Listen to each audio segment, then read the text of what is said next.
Madame, Monsieur, bonjour. Merci de nous suivre. Soyez les bienvenus. 142 nouveaux cas de coronavirus enregistrés hier par le ministère de la Santé et de l'Hygiène publique en Côte d'Ivoire.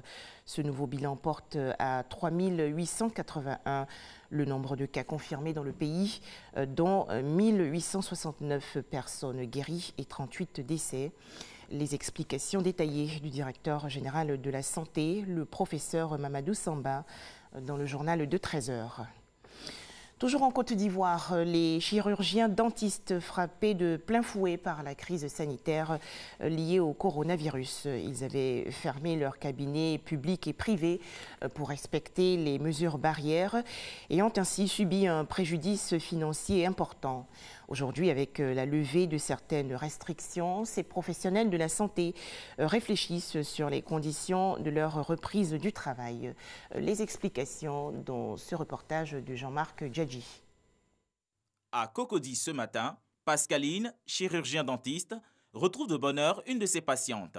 Miroir, détartreur et pince dentaire, tout le dispositif est en place. Pascaline reprend ses activités après plus de 2 mois d'arrêt de soins de routine dû à la pandémie de la Covid-19. Depuis le 23 mars jusqu'à début mai, il y a eu 0 activité, donc 0 chiffre d'affaires. Dès qu'on a réouvert, les patients se sont précipités pour les soins. Dans le cabinet de Pascaline, le port du masque, le lavage des mains et la limitation des patients en salle d'attente sont observés. Avec le respect de ces mesures barrières contre la maladie à coronavirus, la confiance semble être revenue chez les patients et le personnel. J'avoue que j'ai mis du temps avant de revenir parce qu'effectivement, cette affaire fait vraiment peur. Mais bon, quand je suis venue, elle m'a rassurée et j'ai vu moi-même également tout ce qu'elle prenait comme précaution. Et je pense que là, la confiance est revenue. Dr Kadjo est le président de l'Ordre national des chirurgiens dentistes de Côte d'Ivoire. Dans son cabinet des 2 plateaux, il se prépare dans le respect des mesures sanitaires pour une consultation. Pour les privés, il y a un manque à gagner énorme qui est parti de 30 à carrément 0 au niveau donc des chiffres d'affaires. Ensuite, il y a le personnel. Il va s'en suivre que si les cabinets étaient fermés, le personnel ne vient pas. Et comme nous devons le payer avec ce que nous avons, eh bien, c'est le personnel qui a été soit mis en congé partiel ou carrément mis de côté le temps qu'on puisse réouvrir. Réunis à l'UFR Odontostomatologie de l'Université de Cocody, les chirurgiens dentistes du secteur public et privé réfléchissent sur la reprise des soins de routine après plus de 2 mois d'arrêt. Décision prise le 18 mars dernier, en début de crise. Ils s'accordent à exercer dans le strict respect des mesures barrières et implorent le soutien du gouvernement. L'État de Côte d'Ivoire a prévu des fonds de soutien pour accompagner toutes ces structures privées, voir comment il faut bénéficier de ces fonds. Les chirurgiens dentistes de Côte d'Ivoire restent un maillon sensible dans la chaîne de transmission de la Covid-19. Ils en appellent à la responsabilité de chacun pour le respect des mesures édictées par le gouvernement.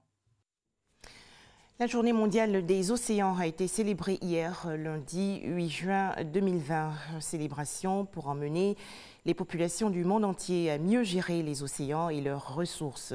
En Côte d'Ivoire, la cérémonie officielle s'est déroulée dans la ville de Grand Bassam, dans la région sud du pays. Lors de cet événement, une brigade de sécurité et de salubrité des plages a été installée. Environ 200 jeunes ont été formés pour accomplir cette tâche et veiller au grain. Nous allons les découvrir dans le journal de 13h. À présent, l'actualité hors de chez nous. Au Mali, partis et associations politiques, organisations de la société civile se sont réunis récemment pour demander la démission du président de la République, Ibrahim Boubacar Keïta. Ils ont également dénoncé la mauvaise gouvernance. Depuis, les organisateurs de la manifestation ont décidé de mettre sous pression le gouvernement tout en acceptant le dialogue. Enfin, aux États-Unis, à Houston, le dernier hommage hier des milliers d'habitants à l'Afro-Américain George Floyd, 46 ans, décédé récemment lors de son interpellation par des policiers blancs. Les populations de Houston sont allées se recueillir devant le cercueil de George Floyd à l'église Fountain of Praise. Les obsèques de George Floyd vont se dérouler aujourd'hui en comité restreint.